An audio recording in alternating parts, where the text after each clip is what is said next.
Marcus Chin had ridden his motorcycle through 47 states, across deserts that shimmered like mirages and mountains that scraped the belly of heaven.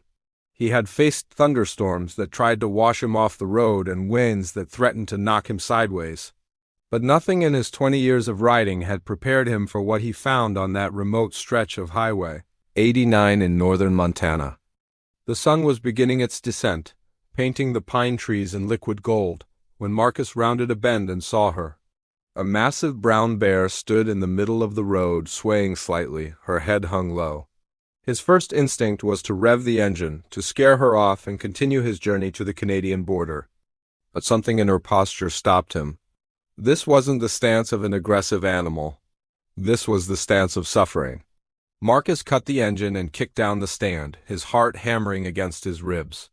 Every survival guide he had ever read screamed at him to leave, to get back on the bike and ride.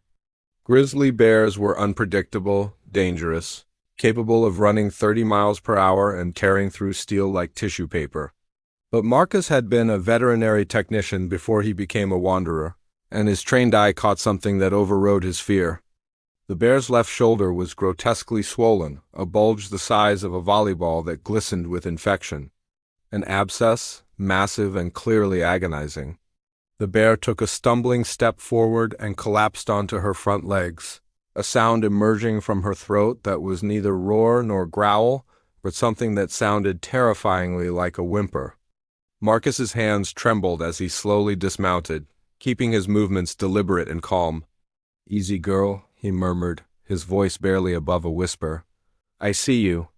I see what's wrong." He had no weapons, no tranquilizers, no backup, just his motorcycle toolkit, a first aid kit, and decades of experience that told him this animal would die without intervention. The bear's dark eyes tracked him as he approached, each step measured and slow. Marcus could smell the infection now, sweet and rotten in the cool mountain air.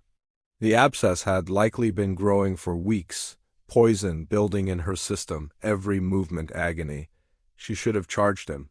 Every instinct she possessed should have told her to attack this two-legged threat.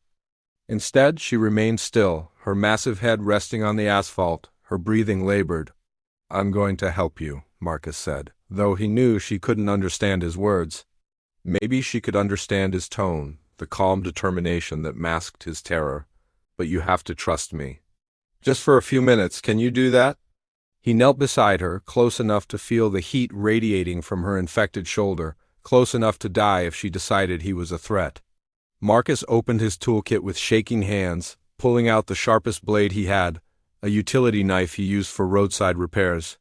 He poured rubbing alcohol over it, then over his hands, the sharp smell making the bear's nose twitch. The abscess was tight, the skin stretched to breaking.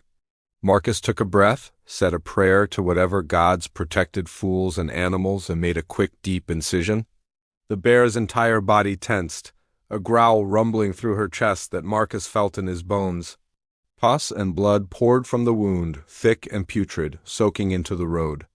Marcus worked quickly, pressing around the abscess to drain it completely, his stomach churning but his hands steady. He emptied half his water bottle, washing the wound.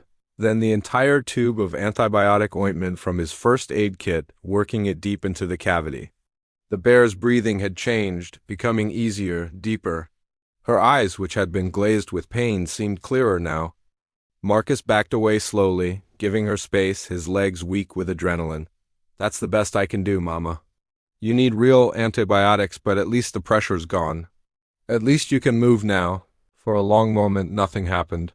The bear remained on the ground, her head still resting on her paws. Then slowly she pushed herself up. Marcus's breath caught. This was the moment she could charge, could end him for the audacity of touching her. Instead, she turned her massive head and looked directly at him.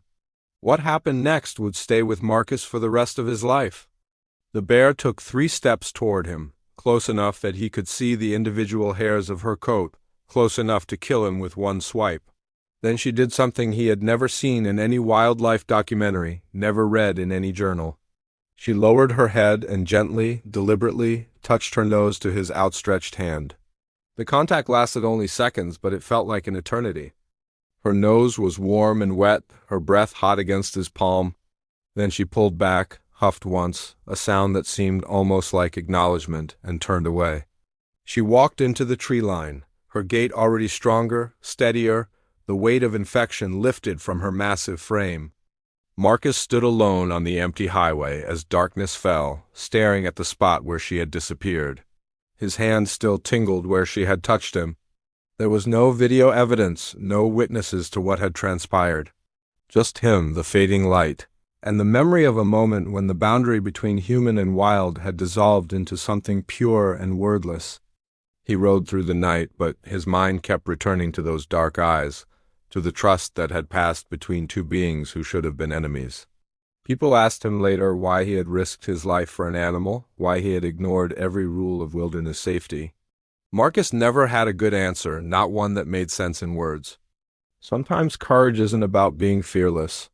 Sometimes it's about seeing suffering and refusing to look away, even when every instinct screams danger. The scar on Highway 89, where blood and pus had stained the asphalt, faded with winter snows. But the mark that encounter left on Marcus's soul remained a reminder that compassion could bridge any divide, that trust could exist even between predator and prey, and that sometimes the most shocking reactions come not from violence but from grace.